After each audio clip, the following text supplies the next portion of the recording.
Welcome back to the CANDYcolored studio. I'm artist Katrina Berg. This is episode 215. Today I have such a special treat for you. We're going to talk about the art show Doorways to Divinity with curator mcarthur Krishna and also the program director and gallery curator Esther Candari from Written Vision. And we're so happy to have you ladies. Thank you so much for being here. Yay, yay, yay. Happy to be here. Welcome, welcome. Well, let me tell you, this has been something in the making for mcarthur. And mcarthur, why don't you tell us, first of all, we're so happy that you were able to fly in for the show opening. As many of you know, mcarthur does not live here, but it's like she does because we managed to rope her into being here as much as possible. Yes. But why don't you tell us where you're at and give us a little bit of update on that? So I'm at my home away from home, which is Ben Behunen's home in Salt Lake. And if you know Ben and you know his pottery, it's like you're buying a little piece of Ben when you get to buy his pottery, right? And so when I come to town, he puts me up. He and his wife Lynette are so lovely because I do a lot of work here, but as we all know, like artist budgets are tight. And so having a lovely home away from home is just happy. So Ben's Christmas show, open house, studio tour is happening December 9th and 10th and 16th and 17th, though it's open all month of December, so you can get all your Christmas needs, but I highly recommend taking home a little piece of Ben. You won't regret it. Oh, so great. Yeah. And in fact, that's a good lead into the kind of Doorways to Divinity show, because a lot of it became to be about artists taking care of artists. So we'll get around to that. But a few years ago, I was in the gallery watching people experience my Wise Women, Heavenly Mother and the Wise Women show. And there are all these pieces of art. They're lined up against the wall. And I kind of watch people shoulder to shoulder to shoulder kind of scrunch along, reading the show and looking at it. And I thought to myself, I wonder what it'd be like to have people experience a show in a different way. So I got really curious about whether or not you could direct people through a gallery in a really different flow than just like the normal, a painting on the wall, people kind of walking, moving to the next one. And so Esther and I were brainstorming and we came up with this way to kind of flow people through the gallery. And then I was thinking about like what sort of show would match this flow. So it literally started from the flow question. And I was like, oh, it's like a journey. You're taking a journey through the gallery. Okay, so what kind of journey do I want to see? Do I want to help create? And so we decided that we wanted to do this show about the journey of a woman's life. And I lived in India for 8 years. And one of the things I loved about India is that when Diwali came, Diwali is a celebration of light over dark. And in Diwali, the women of the house would hang a Toran across the front doorway of a house. And it's this kind of, it's wildly different. It can be any kind of shape or whatever, but it's basically a swag across the doorway. And it's an indicator that the house is protected by God and that you're entering sacred space. And so what I wanted to do was have this indicator of that each of these experiences of a woman's life is sacred. If we are sacred beings to our heavenly parents, then our experiences are sacred. Our growth is sacred to them. And so I worked on my art, which is these beaded textile pieces, to create a Toran so that when you walk through the gallery, you're on this path and you get to go through either literally or visually a doorway to then focus your eye on a sculpture or a painting or a piece of art that talks about a woman's life. And I kind of had this whole list of different potential aspects of a woman's life, things that meant they're important in my life. And then I recruited my friends. And I said, you know what? You're the person I think who'd be so great at one of these topics. Which of these topics appeals to you? Which resonates with you as a female artist and what you've experienced in your life? And it just became this amazing show of like authenticity of what women wanted to feel, right? So there's pieces in the show that talk about sisterhood. How do you get through life? And Anne Gregerson did this great like bitter cup statue, right? Like when you experience the bitter cup, it's good to have, the sisterhood to help you through this, right? And how do you experience joy? And how do you experience, the piece that Esther did is just this stunning complementary piece of like grief. And we wanted to use the gallery in really space in kind of really creative ways. So if you've been to Written Vision Gallery, they kind of have this back area tucked underneath the stairs. And so we put Esther's piece there with these two chairs and this, table of candles. And it was so amazing because I actually watched people gravitate to that space and sit in that space. And the description around that was like, sit here with the grief. Can we share each other's grief? And so I watched people sit and have this moment together. And they looked like they're having too much fun to only be talking about grief. But it was just this beautiful moment of like kind of gathering people together. And then we had a piece by Elizabeth Sanchez about regression. Our progression through this life and to return to Heavenly Parents is not like a one-way linear activity. And so she put this piece a few steps up on the stairs. That meant you had to take a couple steps up to view it and a couple steps back down, which meant you had this amazing kind of physical embodiment of the regression that happens in our life, where sometimes we have to learn and then we have to back up and we have to try something else and we have to back up. And then the kind of culminating tour through, obviously your piece, my dear, like this rich sisterhood of these dancing girls together, right? And so for me, part of my definition of heaven actually is the joy of dancing. And so, and my family does that a lot together. And so getting to like come by your piece on my way to heaven was like the perfect piece and the perfect hanging, right? And then I had a piece that was about ascension, like moving towards our Heavenly Parents. And then Esther had this great idea to frame off Rose's piece in this like sheer curtain. So you pass through the veil, right? This is a literal like end of your life journey. And I've always loved this great quote by Elder Glenn Pace that talks about whatever questions you have as a woman about your life experience, that when you see your Heavenly Mother, those questions will dissolve, right? When you see the welcome in her eyes. And so you step through the veil of your life experience and there's a rose talk doll piece of a woman being welcome home to her mother.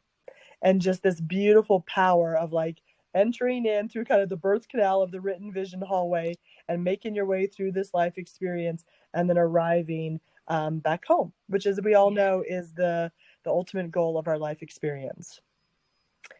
Now, if there's a catalog we're going to post in the notes with the link. So if you want to see the different pieces of art, Katrina's going to put up the catalog and you can walk yourself through it and you can contact the gallery if you wanted one of the pieces. If you want to feel the experience, they're going to put up a video on the Written Vision Instagram site, or on my Instagram site. I have a video from Friday night from a couple days ago when we were walking through. But really you have to experience it. Like if you're anywhere in the local area, you should come by and actually feel the flow of what it means to kind of experience this art. And then the most amazing thing happened. One of our mutual, I actually have only met her once, and so I don't know her well, but Mary Brickey is an artist in the community who experienced a tragedy. She was in a motorcycle accident when the brakes on her motorcycle went out. And Esther had the idea to do a fundraising show for her. And she called me up and said, hey, is this okay? Like, this has been your show and you put all this work into it for the last year. Like, is it okay if we begin to, if we roll these things together? And honestly, I just had this moment of feeling honored, because the show conceptually is about a woman's life and a woman's journey and how we help each other through that. But then that's a concept. So to have it become actually a reality, took the show to a whole new level to say, yes, let's help Mary. And so on the upper levels of Written Vision is a show. And it's all of the artistic pieces that local artists came and donated to Mary, with the funds going to help Mary get through this experience. And for me, that just made the show so much more powerful, because it became what we were conceptually talking about. And so for me, it was such a rich experience. And when I went to the upper level of the gallery floor, it literally felt like love personified, when you hit up there and you see all these people who care about the artists in this community and wanted to help Mary. So there's kind of a double whammy if you go to Written Vision before November 26th, where you get to have this experience of a woman's journey, and then you get to see like real life, love, hitting kind of the walk, right? And so love walking the walk is what you get to experience in the upper mezzanine of the gallery. So it's worth it to go see the show on so many levels. Oh, that's so good. So I'm trying to download the catalog right now. It's taking a second, but I feel like, wasn't there a catalog for Mary's show too, Esther? Yeah, so if you go to the website, go to art, and then current shows, it'll be listed under current shows. I probably should have a link to it on the Doorways to Divinity page as well, but I haven't gotten that far. Oh, you're fine. Because I knew that I saw it. I was like, I know I saw Mary's somewhere. Okay, here we go. Let's try this. So we will share. So if someone needs a Christmas present and they want that Christmas present to actually be Christ-like, like go buy some piece from Mary's show, right? Exactly. This is like a double whammy where you get to own gorgeous art and you get to support an artist. And so for me, that's just completely fitting for a gift anytime. But like Christmas is coming, so. And a lot of it is discounted too. Like artists set prices lower than they usually do so that it would incentivize people to buy stuff quickly. So it's a steal for a lot of these pieces. Yeah, and mcarthur, I did have I went with the artists and their moms, or excuse me, the dancers and their moms on Saturday night, and one of the moms did buy a piece for her sister for Christmas from Mary's show. Yay. So it's like she heard exactly what you were saying. She's like, "Yep, good. I need this for my sister for Christmas." And I was like, "Oh, that's so great." So, so for those of you that are listening in podcast land, we are doing a video version of this interview that you can see on YouTube and of course on my podcast page at katrinaberg.com. And of course, Spotify, there will be a video version on Spotify too. But you can see a lot of these pieces. We're just scrolling through them right now. And then like mcarthur said, they'll try to get a video up on the website. So there's lots of great things. And my Instagram page, I don't have a video of Mary's show, but I had a video of walking through the Doorways to Divinity show. Yes. My Instagram is mcarthur krishna _creating. And though I think I'm the only mcarthur Krishna, so you could probably find it just by that. But just to kind of give someone kind of the visual walkthrough of what it means to kind of flow through the space. And I put that up as one of my posts on Friday, the night of the open house. Frankly, because my family was hounding me, right? Like that was a video for the family that's now public. Oh man. Okay. My mama was hounding me. Yeah. Esther, I would love to hear anything that you want to share about maybe the collaborative process, coming from a gallery perspective, but also an artist perspective, working with mcarthur on this specific show. That would be awesome. Anything you want to add? And then while you're talking, the catalog finally downloaded. So I'll scroll down through that while you're talking. So this is my second show that I've worked with mcarthur as an artist for, and my first show that I've worked with her as a curator for. And it's been really fun seeing, the slightly different angles and approaches functioning in those different positions in relationship to mcarthur, who I absolutely adore as a human and as a creator herself. And one of the things I think is a great strength for her, and it really comes through when she does shows, and I see this both as an artist and as a curator, is how good she is at helping people to collaborate and bringing ideas together and synthesizing them.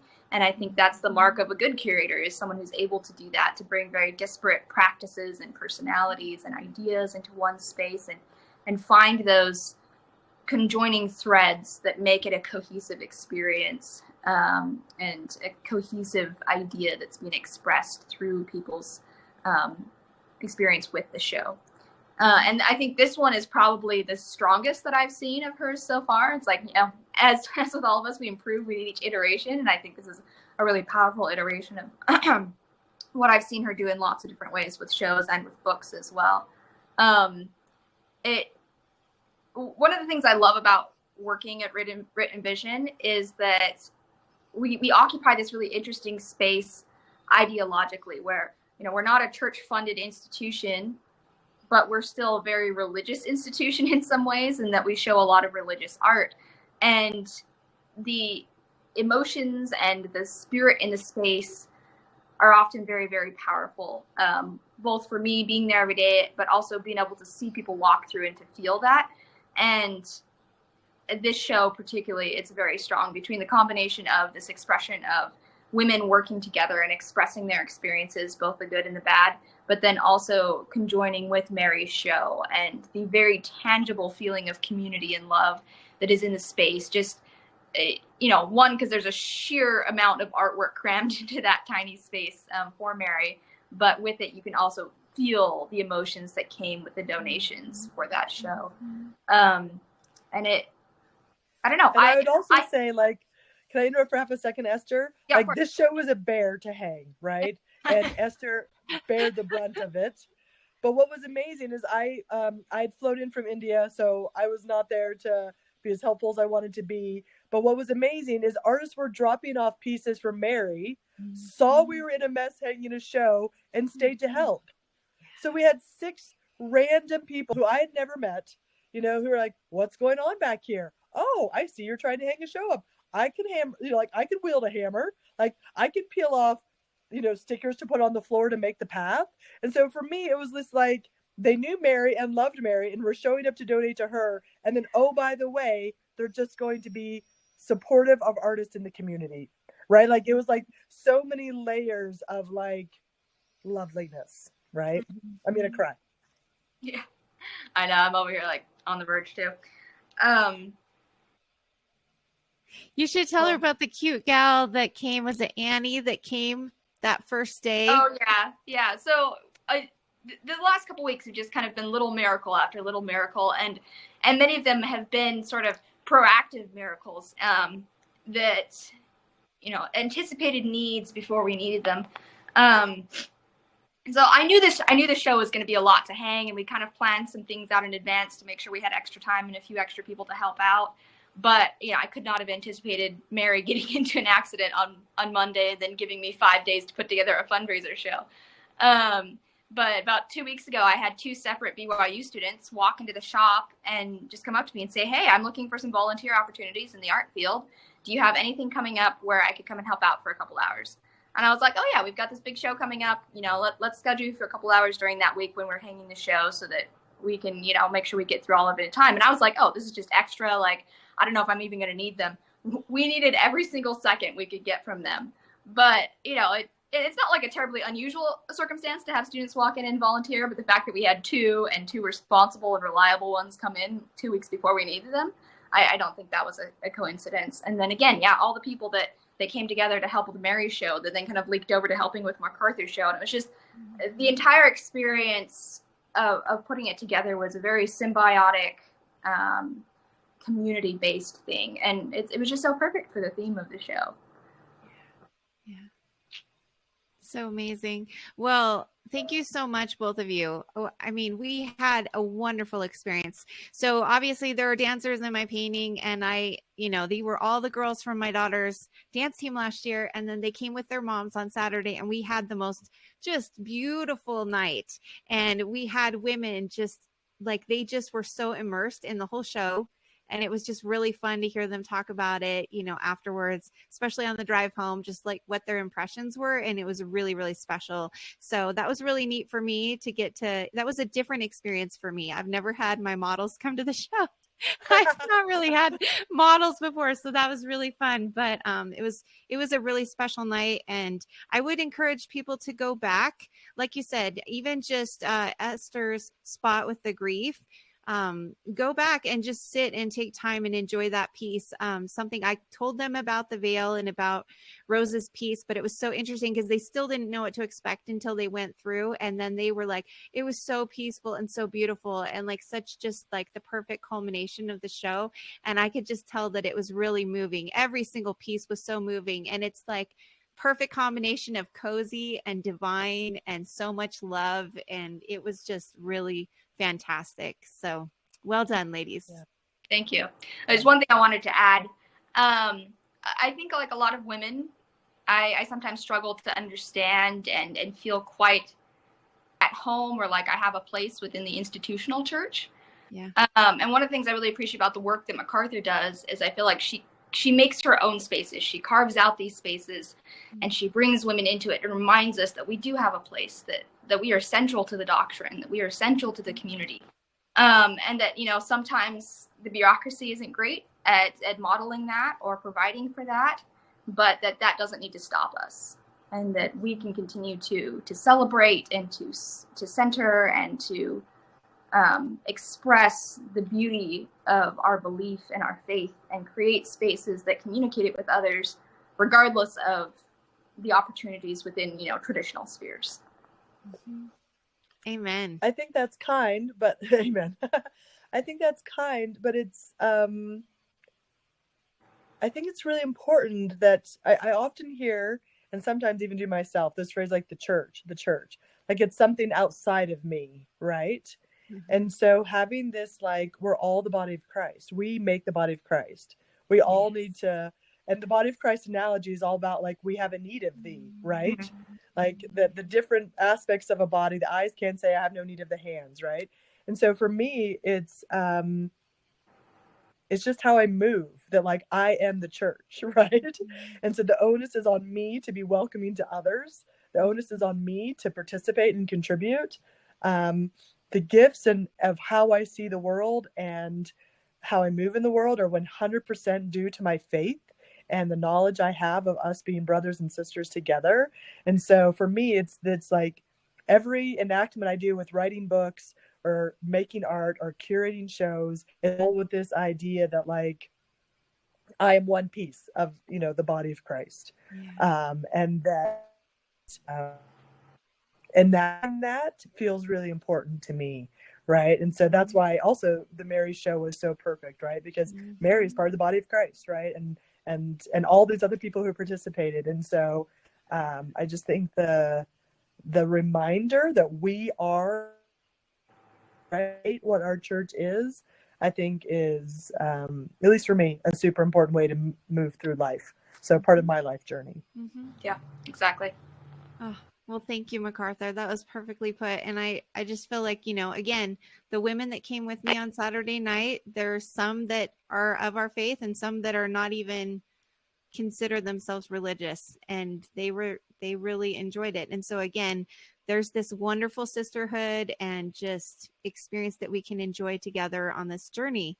And so I'm so grateful for you ladies for offering that to everyone. And it's a great thing to participate in. And for Mary, if you're listening, we would just want you to know that we love you so much. And that's coming from everyone here, but also everyone that's participated in this event for you, and people that you don't even know are loving and supporting and sending you so much just support and good energies. So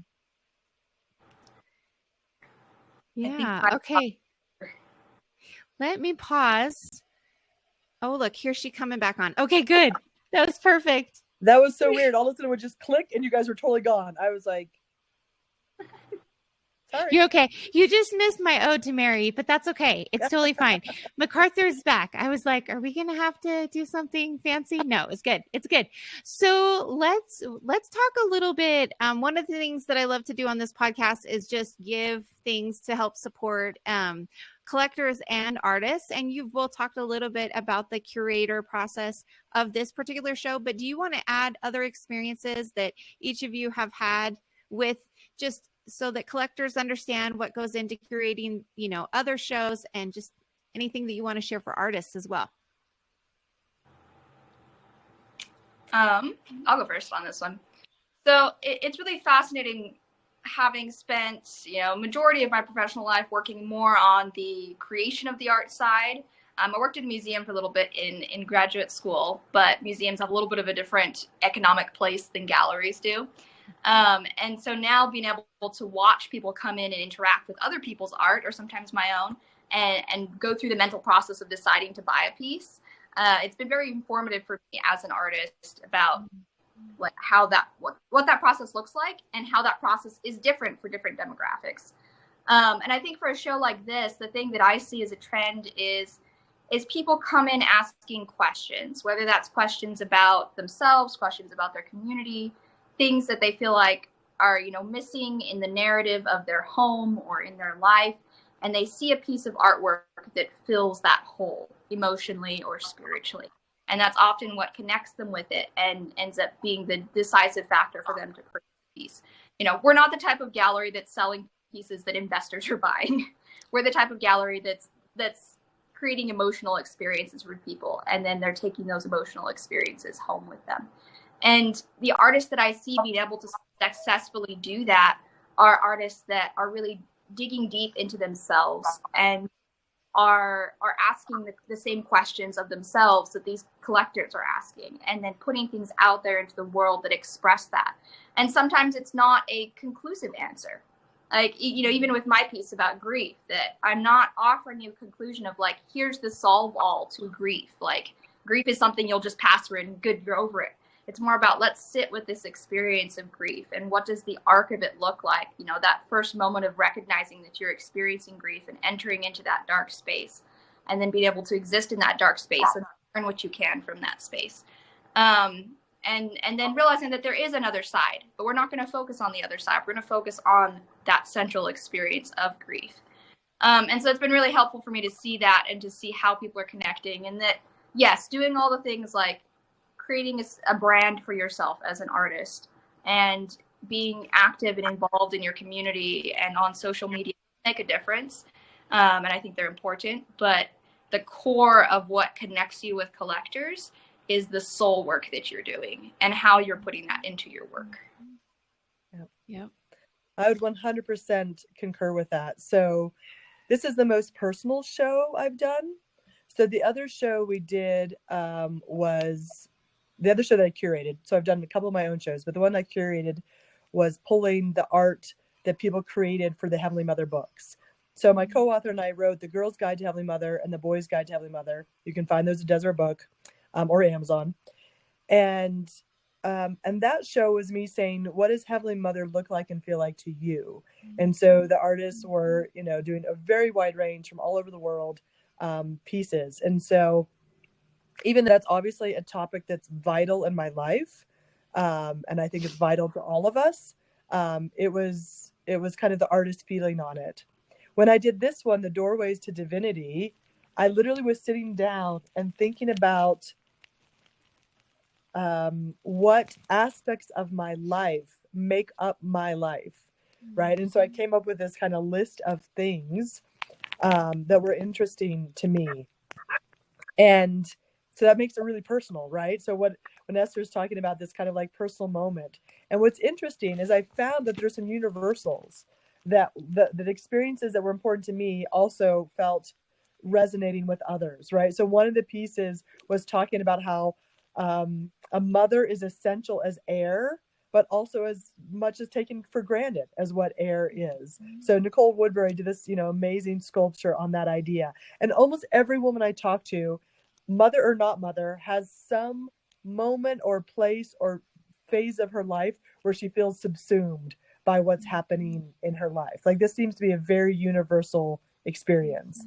Experiencing joy or experiencing grief is very universal, right? I hope experiencing sisterhood is universal for people, that everybody feels that they've got, you know, women who've got their back, right? And so for me, it was such a very, very personal idea. So when I invited artists to participate in it, I literally pulled a very, very wide range of artists. So we have people who are professional artists who are masters, right? I know Esther's doing a master's tour we can talk about later in a couple of weeks, but like, these people are masters of their craft. I also pulled a woman I know who it's her very first show. She's only done even a handful of paintings in her life, right? And I wanted her to be part of this because a woman's experience isn't about being a professional, right? Like we're all rookies kind of making our way through our existence. And so this is a friend of mine who's a mother to 9 children, said that her mothering muscles are really strong, but her other God-given talents were atrophying. And she said, I have to find some way to not lose. I mean, it's the analogy of the talent, right? Like, if we bury our talent, they're lost. And so she started to take back Thursday nights and make her big kids take care of her little kids, put her husband in charge of dinner and bedtime, and she painted, right? And she was doing this for months. So I kind of called to check, and I'm like, hey, how's the painting going? How's life? And she said, oh, I stopped. It's just like too demanding. There's too much stuff going on. And I was like, no, right? Like, you are in the show in 6 months. You have this deadline. Get it done, right? And she did this amazing conceptual piece called A Work in Progress. And her painting is a woman's body and face, and she's staring at her child's backpack, knowing all the things that she has to do. But Shar didn't finish her hair. So her hair is just blank canvas with like pencil lines sketched in, right?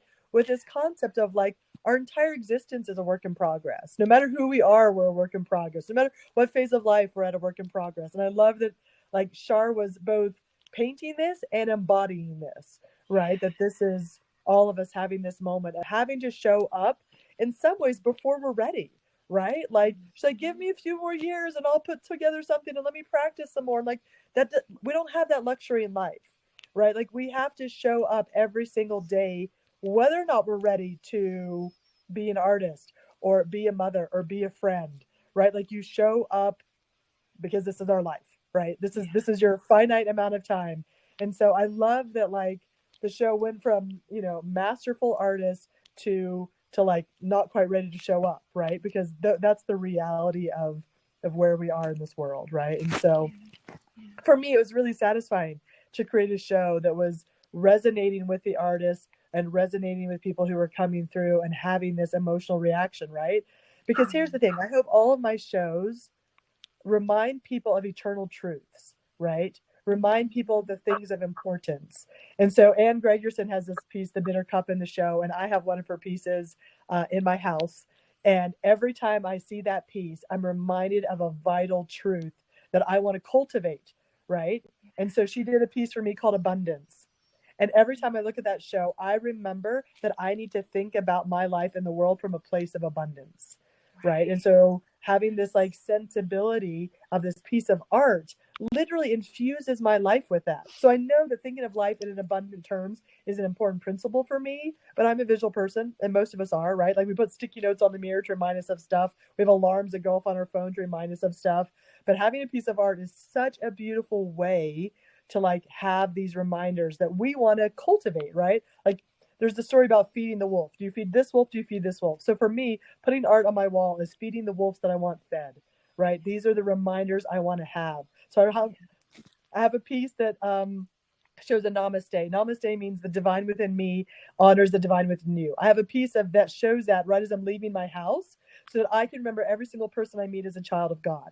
I need that visual reminder, right? And so having these reminders in your home for me becomes this opportunity to infuse into my life the person I want to be, right? And that I want my family to consider.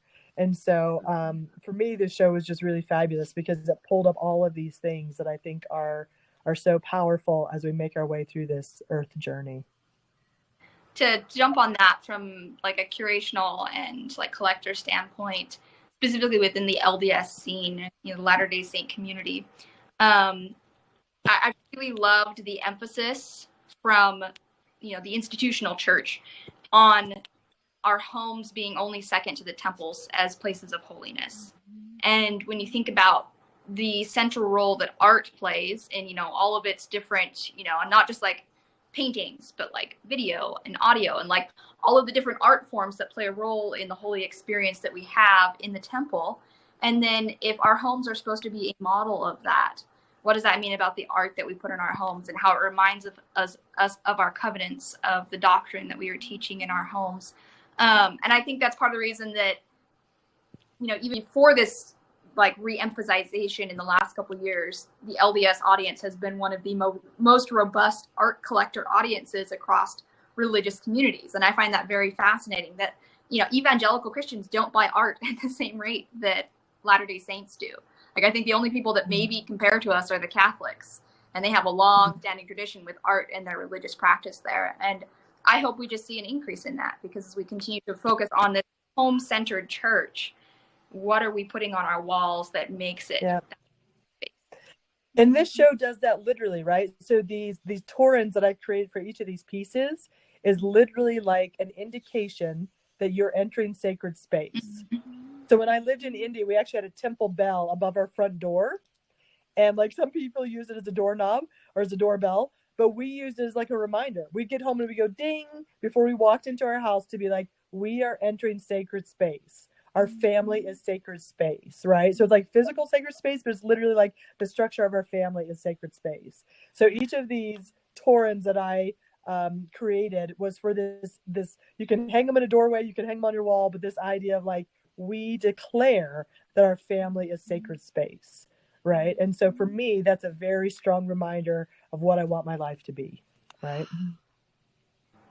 Which doesn't always feel that way when you have like, you know, a snarky teenager, right? Or like a whiny kid, or like, I mean, it's hard sometimes to remember that this is sacred space. Like, that's truth. Sometimes hard to remember.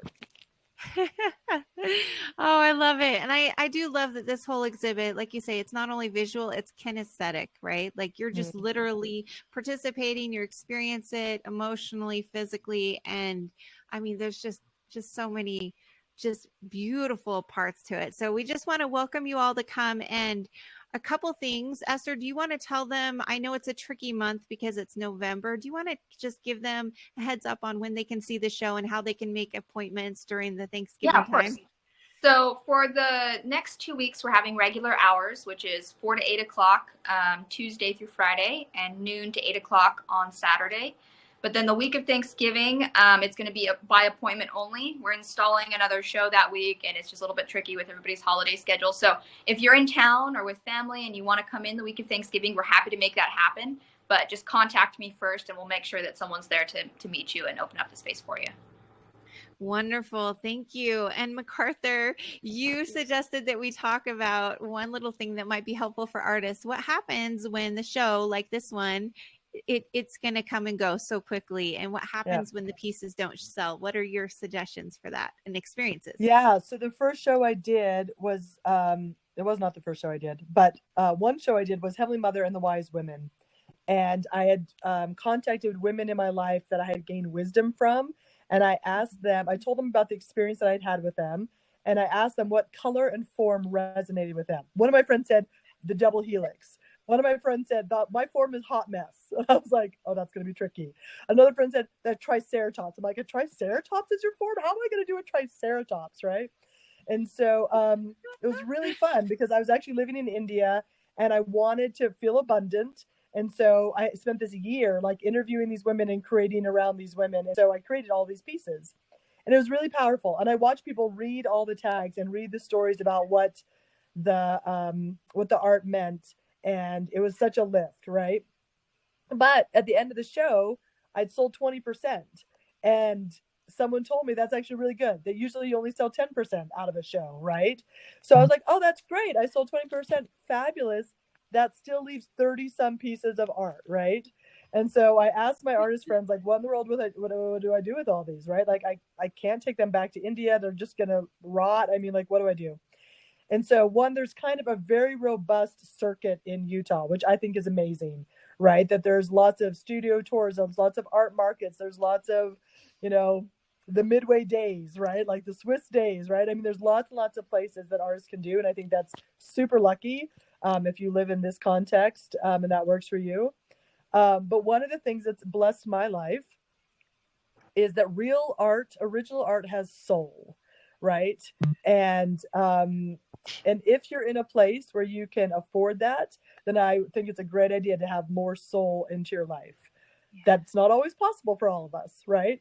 So all of a sudden I had a whole stash of all these art. So I started contacting artist friends and I said, hey, I really admire your work. Do you have pieces sitting around left over from a show? Because I have pieces sitting around left over from a show. And so now my house is so abundant, so rich with works that I've swapped from artist friends, right?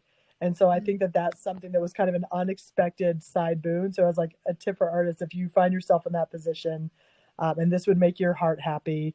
Again, I'm in Ben Behanen's house, and he has a whole wall, you know, of art that both represents great art and the like heartwarmingness of swapping with friends, right? And so that's something that I've also come to really appreciate. Well, I'm so glad. Like you say, we do have a robust community, and I feel that abundance in my home as well. It's been really special. In the beginning, that was the only way that I could have original art that wasn't mine, was by swapping and trading.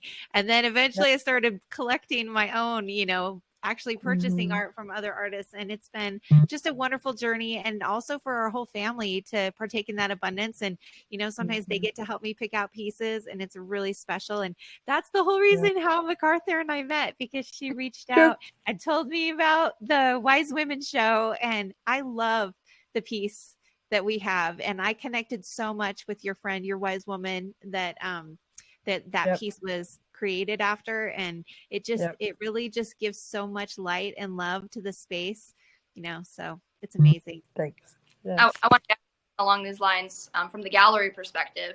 I feel like I have like my artist hat, my gallery hat here, and I keep like switching between as I'm making comments. Something that I try really hard to do in the way that I manage things at the gallery, and the rest of the team does as well, is as we think about what pieces to maybe hang on to after a show, or things that are coming in individually on consignment, we often try to make sure that we highlight those or take them to events that have ideological similarities. Because something I've noticed in this whole idea of like buying art is an emotional experience, if we can tie a piece of art to an emotional experience someone is having, then they're more likely to connect with it. I think the perfect example of this was we took a ton of art down to the Restore conference that the Faith Matters organization put on earlier this year. And I knew that they were having a talk on Heavenly Mother. And so I was like, okay, we need to make sure we really highlight some pieces that we have on hand that are about Heavenly Mother. And a lot of them were, I think all of them actually were from MacArthur's show that we still kind of had lurking around.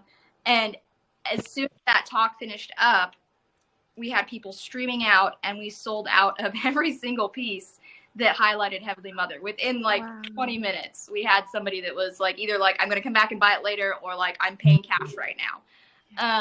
And it was really cool to see how they'd gone and connected with this theological idea, and then they came out and they found a piece of art that helped them to remind them of that experience they just had, and they're like, I need this in my home. And so that's something we really actively try to do as a gallery, that as we look at, you know, what book events we're having, we're like, okay, what should we have on the walls that day when people are coming in to hear this book about, you know, race in the church, or about women, or about pioneers, you know, whatever it is that we're focusing on with that event. Like, how do we create an entire emotional experience with the visual and the ideological things that they're experiencing that day? Oh, that's beautiful. Thank you for sharing that. It's one of those things that you don't hear unless you actually talk to someone from the gallery. And that's really special. Yeah, that's really cool. Okay, so other great things. So obviously we're going to share all kinds of things in the show notes that you'll be able to find. You'll be able to find the catalog link, the website link to the show, and also to Mary's fundraiser. And then of course I will link to MacArthur and Esther and their websites and Instagram so that you can follow them a little bit more. Also, just a reminder that MacArthur's episodes from before on this podcast were episodes 81 and 82. And we talked about the Girl's Guide to Heavenly Mother. And that was such a fantastic interview. You will love it. If you haven't heard it yet, definitely go check that out. And then I know that MacArthur has some upcoming projects. Oh yeah, this is exciting. Yeah. We should tell you. So one of the things that I like most about our faith is that in April General Conference, Sister Huerta said, we're not just hearers of the word, but doers also. And so my co-author and I, Bethany, were like, okay, so we know Heavenly Mother is our doctrine. We know that the Gospel Topic Essay explains what we know of her and how this is a sacred and cherished doctrine. It actually says distinctive and cherished, but it also in other parts is sacred. So like we have this doctrine and we appreciate this, but what does it mean to apply this to our lives? And so whenever Bethany and I do our book, it's kind of this like confluence of lots of different ideas that come into this one place. And we started thinking about what this looks like and what matters. And what we decided to do was to work with 4 different LDS therapists to write a book about making a marriage in the image of our heavenly parents, which is obviously our doctrine. Like the Gospel Topics Essay says our heavenly parents are a divine pattern, but we don't ever talk about it that way. I didn't ever think about it that way. And so we started to research what have said about our heavenly parents. What are our heavenly parents? What do they do together? How do they function together? What does their relationship look like? And what's interesting is there was information about this, which I didn't really know because I hadn't been paying attention, right? And so I went out and we culled out all of these quotes we have about how our heavenly parents function together. and realized that we had enough there to do a book. So we're not experts on marriage at all. And so we pulled in our 4 different LDS therapists, 2 men and 2 women, Jennifer Finlinson Fife, Julie Hanks, Ty Mansfield, and Jeff and Jody Stewart came to be our therapists. And we have 12 different sections. We're like, it's supposed to be kind of like a New Year's resolution that you can start anytime, but it's like once a month, let's work on this principle. And let's see what we can do to make our marriage more divine. And so it's the first time we've ever done something like this and coordinating with other people like this. And it's going to be a workbook. It's literally like, let's be doers of the word. So in December, it will post to the D Street website so that you can buy it as a workbook. You can print out all of it. You can print out sections of it, but it has prophetic words that Bethany and I found about our heavenly parents, kind of the doctrinal framework for this. And then it has expert thoughts from these therapists, and then work activities, like put it to practice. Let's actually try to get better. And so we're hoping that this December, January, people will pick this up and kind of make a New Year's resolution commitment to that at the end of this year, I will have a more divine marriage. Because if we really think that families are eternal, if we really think the best thing our heavenly parents did for us is to put us in a family structure so we can learn and grow and have children in this structure, then that structure has to be healthy. It has to be abundant. It has to be strong. It has to be divine.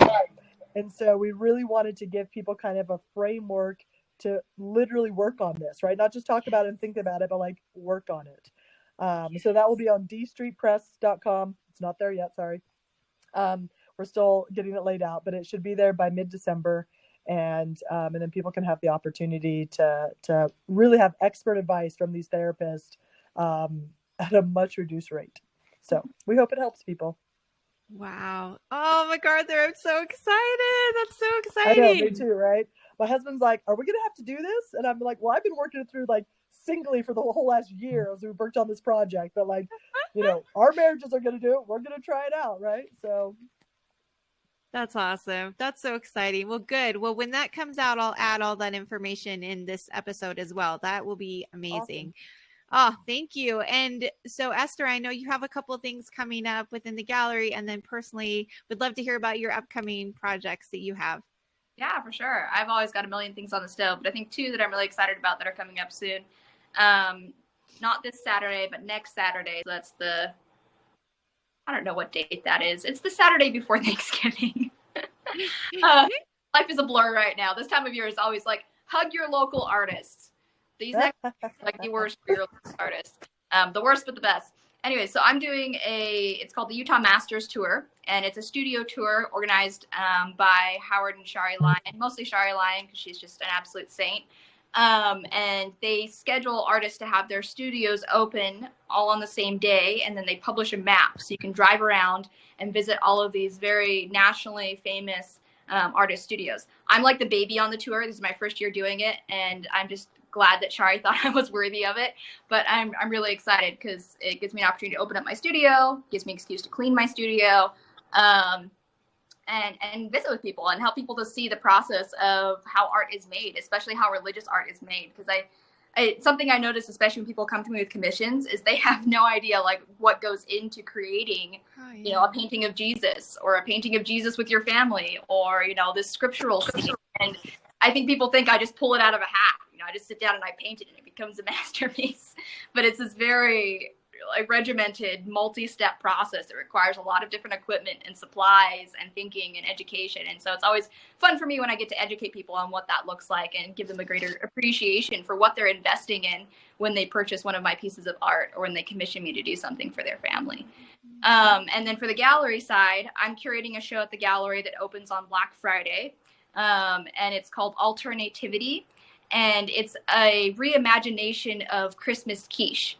So one of the things that I think is so iconic about Christmas in America these days is all of the sparkly fluff that we purchase and that gets put up everywhere. And it's just oftentimes very visually overwhelming for me as an artist.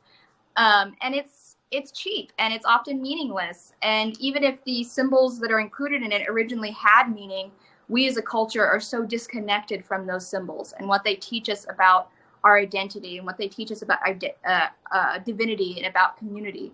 And so this show is really about taking this concept of Christmas decorations back to its roots. Because originally all of these decorations, whether they started in Christian or non-Christian origins, had a deep meaning for those people religiously and spiritually.